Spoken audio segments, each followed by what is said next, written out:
Brother and lads, welcome back to Cossy Podcast. My name is Cossy. Good morning, good afternoon, good evening, wherever you are, not parts of the world. Welcome back to the channel. Welcome back to brand new video. William Saliba signed at Arsenal until 2027. That is officially announced by Arsenal. He will be an Arsenal man until 2027. Mikel Arteta thinks that this is the right move to do at the moment, and William Saliba also says that this was a very easy move, by the way.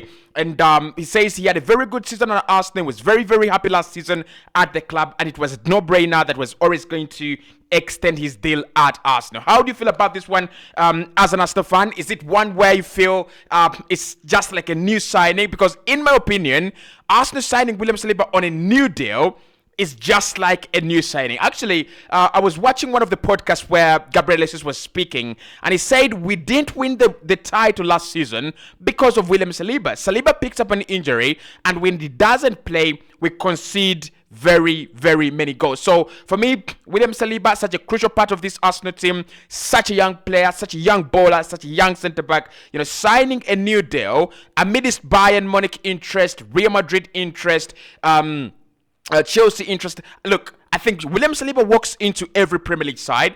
William Saliba walks into every European side for me. Maybe a few, there could be a few exceptions. But as a young centre-back, I could see him play for each and every team in Europe at the moment. He's such an exciting talent, to watch, especially for Arsenal last campaign. Now, Edu and Mikel Arteta have given their thoughts on the player, and Mikel Arteta was actually very, very happy that he's actually signed, and he said, look, this is one that we had to get it done. But before we get into that, Sporting Director Edu has said that we are so happy to have signed William Saliba on a new deal. William is part of our vision to keep our talented young players who will hopefully be successful with us for very, very many years to come, so that we can grow and progress faster and together as well. I know the supporters will be just as happy as we are to see William continue with us in his future. That is according to Sporting Director Edu. He says at the moment, William Saliba extending his deal, it's just a part of the pool. It's just a part of the bigger picture, the bigger part of the process. They want to keep these young players that are going to develop and win silverware with Arsenal. And for me, I've already spoken about this in such a way that if you're building such a young team, and you keep Saka, and you keep Saliba, and you keep Reece Nelson, and you keep all these players around, it really communicates in the right way. There is a way the communication is right most of the time, in most of the scenarios. There's a way it speaks volumes about what you're trying to do, and why players should come out of where they are to sign for you. Just imagine you have a player like William Saliba, then he leaves on a free, then you have to spend millions, replacing him. I mean, that means that the academy, that means that the progress is not actually going anywhere. It means that the process is stuck. But I think the fact that the process can also attract players that are already there, right, to stay, to sign longer-term contracts, players that could have been much better off elsewhere. Just imagine Saliba in a Real Madrid jersey. Just imagine Saka in a Manchester City jersey. Just imagine, all these players who have renewed their deals, they've been really, really doing very well. PSG have always wanted Gabriel Magalhaes, to sign for them ever since signing for Arsenal. He's been such a very, very progressive centre-back. Juve have always wanted him as well. But the fact that Arsenal could, convince them to stay and give them long-term contracts, it's amazing. It's purely amazing. Mikel Arteta has also said that he says that to have William Saliba extend his contract with us was something that we wanted to do for a very long time. William has proved last season just how good and how important he can be to our squad. It says the ability he has at his age of just 22 is exciting, and there is, of course, so much room for development with any player at this stage for their career. We are looking forward to continuing to work with William, in the years to come. And he says as well, as signing a new contract, William will also wear shirt number 2 next season, 2023-2024. You can also purchase it at the Arsenal website. Link is not on my side, but of course on the Arsenal website there. Right, so Mikel says they've wanted to improve the deal, prolong the deal, renew the deal for quite such a very long time, and finally they have reached a consensus to do that with the player. You know, there are a few things I think about here, and we're going to talk about my analysis of this deal in the next few seconds.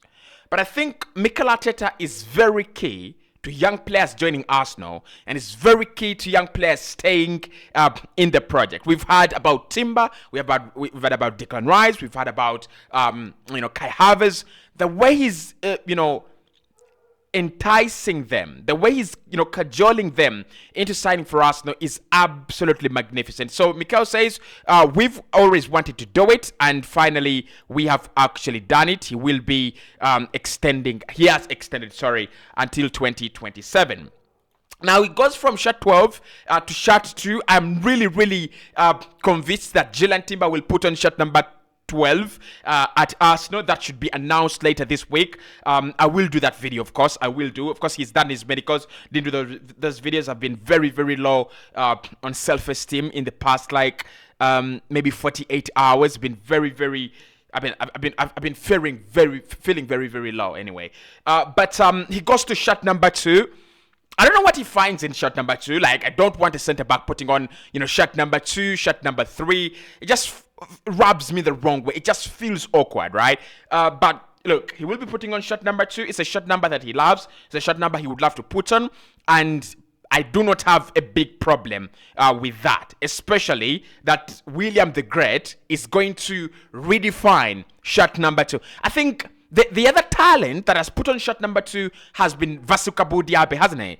And Diaby was such a player, again French as well, but he was such a player that every Arsenal fan will always be reminded of how we've been robbed in past times and recent times of such talents like Vasukabou Diaby. Vasukabou Diaby is the ceiling of what it means to bring a player from dust, and I think it's the epitome of good scouting. So he did put on that shot number 2, really talented, so confident, technically gifted, and for me, there is no better person to take that shot number to glory days. We might argue, and I might actually win this battle, that Arsenal do not have an iconic shot number. We do not have an iconic shot number. I don't remember Arsenal.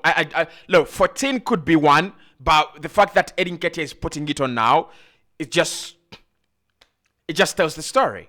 I don't think it's iconic anymore. So we need players, we need people that are going to make iconic shot numbers. And for me, the shot 8 in Martin Odegaard could become iconic. The shot 2 for William Saliba could become iconic. I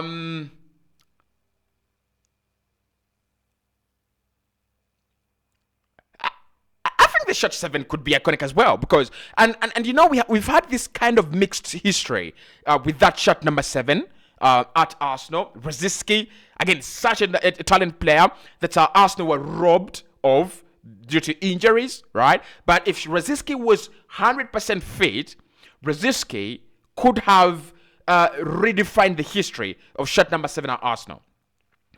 But Pires, oh my God, Pires is a player you've got to think about. Alexis Sanchez is a player you've got to think about as well. So the number 7 shot, although it doesn't come with a lot of pressure, but I think Saka can go on to further run its legacy. If Saka goes on to win the UCL in the shot 7, and Odegaard wins the UCL in shot 8, and Saliba wins the UCL in shot 2, those are iconic, right? Those become iconic. And sorry, Henry, I don't think the shot 14 is iconic anymore. I just don't think the shot. I don't think it's iconic anymore. I don't think we have iconic shot numbers at Arsenal anymore.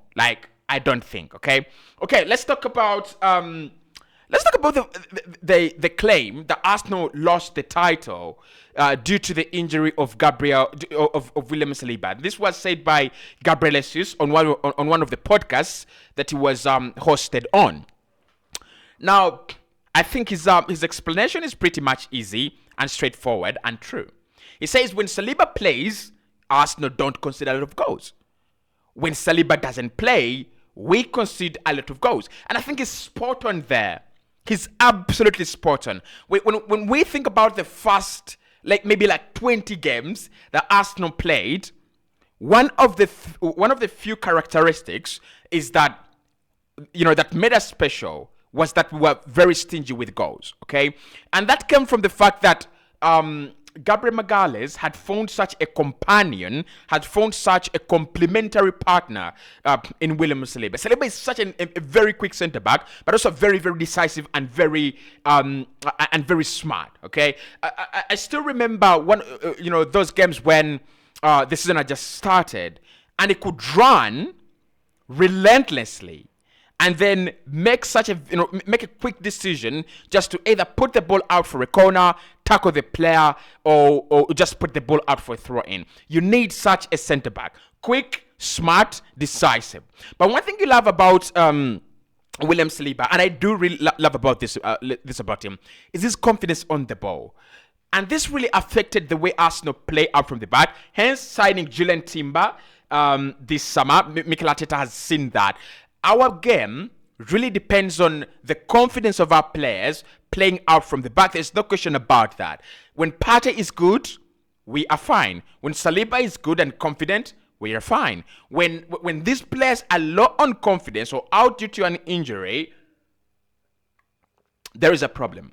And for me, the bigger problem was not even defending. The bigger problem is that Arsenal, really failed to progress the ball from our own areas into deeper areas, okay? It meant that Odegaard had to drop deep. It meant that Xhaka had to drop deep. And that meant that we didn't have enough numbers in the final third. Now, Saliba, did we lose the title because of you? I think we did. Look, a few players did drop off, but Saliba's ability on the ball and Saliba's attributes and whatever he offers us, when they were taken away, when they were taken off the table, it was no question. We were always going to decline. And we did decline. We absolutely did decline. So I agree with Gabriel Magalhaes. I agree with Gabriel Jesus. You don't lose Saliba, we probably win the league. Right? And I think as a centre back, I think if he goes to Man United, I think he starts. I think he goes to Liverpool, I think he starts.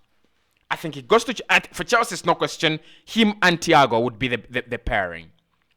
I don't see a backline. This is very, very interesting. But the only backline where I would not destabilize the harmony to insert William Saliba, maybe would be two backlines or one, and that would be Newcastle, Steven Botman, and the partner. I kind of feel like that was one of our best centre back pairings last campaign. I don't know what people think, but I think that was one of our best pairings in the Premier League last campaign. The other one would be Brighton. I really love the way Lewis Dunk brings that kind of huge centre-back syndrome to them. It really helps and works out very well. And then you either have Levi Colwill, who was absolutely exceptional as well for them last season, or you have anyone of the other centre-backs pairing with them. If it's Colwill and Dunk, I wouldn't destabilize that to insert Saliba. If it is Steven Botman, I've just forgotten the other partner, the other centre back at Newcastle. Just forgotten the name.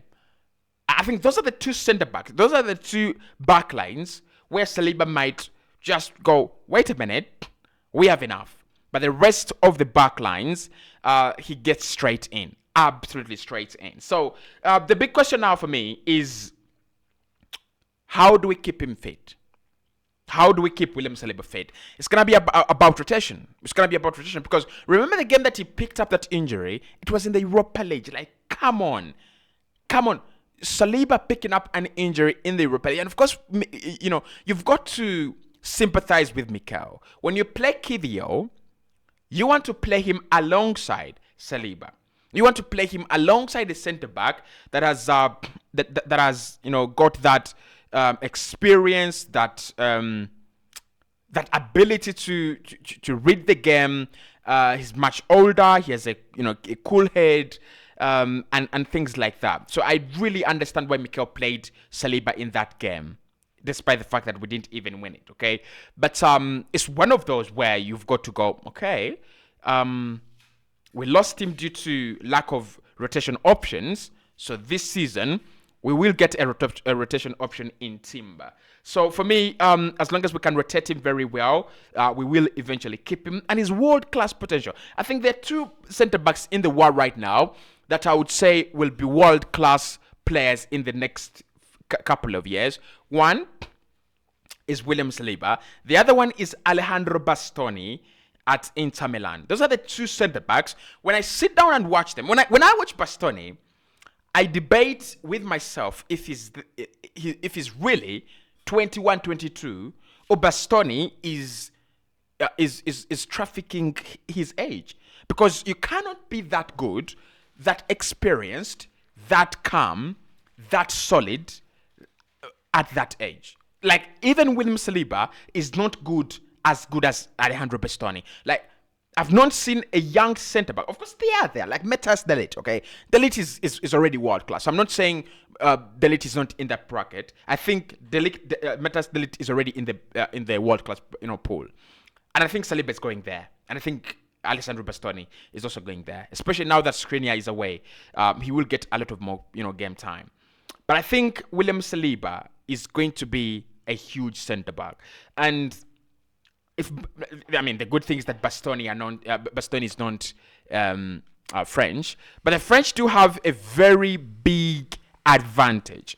They have Benoit Badiashile at Chelsea, they have William Saliba at Arsenal, they have Jules Koundé at FC Barcelona, and those three should be able to take them another decade, just another decade. When you've replaced Kimpembe, Varane, which other centre backs have been there for France, and you replace them with the world's best, youngest centre backs.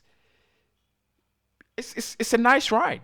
It's really, really a nice ride. But anyway, guys, Saliba signs till 2027. We're going to be talking about Declan Rice. He's arrived for his medicals at Arsenal. I'll be talking about Julian Timber. His medicals are done as well. So keep it, Cossy's Arsenal podcast.